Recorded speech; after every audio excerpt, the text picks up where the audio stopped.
I think part of it was is the balancing act between making new toy, like the new models, um, and then like just the storytelling with it, and like just the changing of the audience um, that was happening at the time because of the years that had already passed and stuff. What's up, But you Bones? do get Char becoming so the anti-Earth group. They are destroyed. And Char disappears at the end of Zeta, and he comes back in Double Zeta as the leader of Neo Zeon, which is the main Okay. kind of antagonist.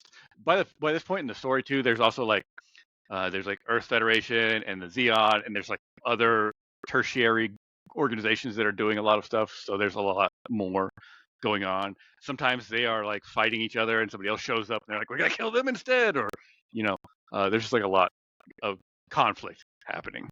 Yeah, there's a lot of like branch factions. This is also where things start getting a little controversial in the fandom, because it was in Double Zeta, and Bones, correct me if I'm wrong, but this is where we get new type.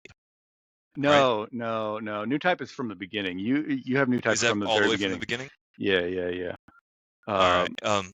This is the first one that like really starts to explore new type. I think more in depth. Before it was kind of just like, they're a thing. Gotcha. Well, for those of you interested, new type. This is where I got kind of familiarized with new type. New type is kind of seen as the next stage of human evolution in space. You'll see new types start cropping up around, what's the term, Bones? Spaceoids? Or something like that. Individuals who were born on space stations out in space that are now getting this nearly psychic or psionic capabilities and situational awareness. And they're called new types. And so it's like humans 2.0. And we start seeing Gundams start to develop and be built specifically to be used by new types using things like Psycho Cage and Psycho Frames. Is this where Darling in the Franxx comes into the timeline? I hate you so much. Is it not one of the Gundam shows?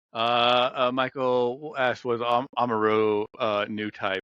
I think that it never like was confirmed. I don't know if it ever says in any of it that he is, but it definitely implies that he was a new type, because all the new types are people that are born in the colonies, like they're not born on Earth. I can't remember specifically if it's ever like explicitly stated, but certainly it's implied. I know they use the term old type to refer to people who were born on Earth in like it's derogatory way. So new types have all kinds of weird powers depending on the story. Everything. I was gonna say it depends on the series on what some of the powers they have, because like sometimes it's like precognition, which is why they pilot the Gundams. Yeah. Sometimes it's like weird pseudo psychic. Yeah, they can. Well, they can psychically empathy. talk to each other. That is the enhanced empathy is like the base new type power. That is from the very beginning. That is something that is like said that they have. Which makes just be the most traumatic thing to put into the middle of a battlefield is somebody who it also makes them really good at feels understanding empathy. what somebody's going to do, which makes them better pilots.